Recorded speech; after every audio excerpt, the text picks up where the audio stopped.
आज के एपिसोड में अनुपमा के हमें दिखाई देगा कि सबसे पहले अनुपमा वनराज और काव्या से झगड़ा करती है और कहती है कि मेरी बेटी का आप दोनों ने अच्छी तरीके से ख्याल नहीं रखा। फिर कहती है कि तुम दोनों ने उसे खाना बनाने लगाया और कुछ कुछ। फिर उसके बाद ये बात सुनकर वनराज और काव्या भी गुस्से से लाल हो जाते हैं। फिर उसके बाद पाखी ये बात सुनकर अपने कमरे में रोते रोते हुए आ जाती है और फिर उसे वो बातें याद आती है। फिर उसके बाद में अनुपमा से कहती है कि वनराज को कहती है कि आपने मेरी बेटी को अच्छी तरह से क्यों नहीं रखा, मेरी ही गलती है, मैंने आपको उसके पास भेजा। फिर उसके बाद में काव्या भी कहने लगती है इसमें वनराज को क्या दोष दे रही हो। फिर भी अनुपमा जोर जोर से कह लेती अरे तुम कौन हो, तुमने तो बहुत ही ख्याल रखा है मेरी बेटी का। फिर माँ भी उसे कुछ कुछ बातें सुनाने लगती है, मैदे की कटोरी वगैरह वगैरह। फिर उसके बाद में पाखी अपने रूम में आ जाती है। फिर उसके पीछे पीछे अनुपमा भी आ जाती है। फिर अनुपमा उसे समझाने लगती है कि बेटा ऐसे नहीं करना चाहिए। फिर उसके बाद में अनुपमा कहती है कि पाखी को कि तुम्हें भी एक दिन मुझसे वही प्रॉब्लम थी कि मैं खाना बनाती हूँ उसे, फिर भी तो मेरा साथ नहीं देती थी, आप मेरा साथ दे रहे, वैसे ही वो भी है।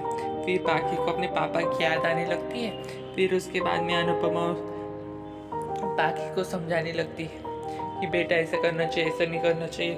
फिर उसके बाद में वनराज भी परेशान हो जाता है। वनराज अपने घर में धीरे धीरे घूमने लगता है। फिर उसके बाद में पाखी कहती है कि अनुपमा को कि आप तो मेरी बात कभी समझती ही नहीं हो। फिर काव्या और मिसेस दवे के बाद बीच में हमें झगड़ा दिखाई देने लगता है। फिर हमेशा की तरह मिसेस दवे की काव्या के दिमाग में आग लगाने की कोशिश करती है। फिर मिसेस दवे बहुत खुश हो जाते हैं मन में। फिर उसके बाद थोड़ी देर बाद काव्या और मिसेस दवे आपस में फुसफुसा के हुए बात करती है। फिर अनुपमा किचन में आ जाती है और खाना बनाने लगती है।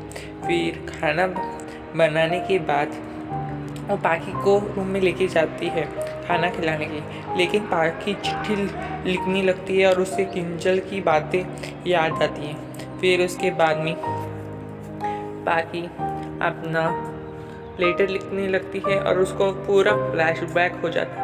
फिर थोड़ी देर बाद अनुपमा उसके लिए खाना लेके आती है रूम में। फिर अनुपमा को पाखी रूम में दिखाई नहीं देती है। फिर उसे अचानक थोड़ी देर बाद एक चिट्ठी दिखाई देती है। फिर वो चिट्ठी देखते ही चिट्ठी लेके हॉल में भागती हुई आती है। फिर उसके बाद में वनराज को चिट्ठी पढ़ने लगाती है। फिर उसके बाद वो चिट्ठी पढ़ के दोनों के होश उड़ जाते हैं कि पाखी घर छोड़ के चली गई। ये चिट्ठी पढ़कर वनराज और अनुपमा बहुत परेशान होने लगते हैं। फिर बहुत चिंता भी करने लगते हैं। फिर वो पाखी को ढूंढने की कोशिश में डर जाते हैं।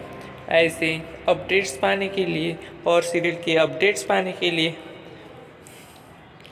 Like, share, subscribe and press the bell icon. Thanks for watching.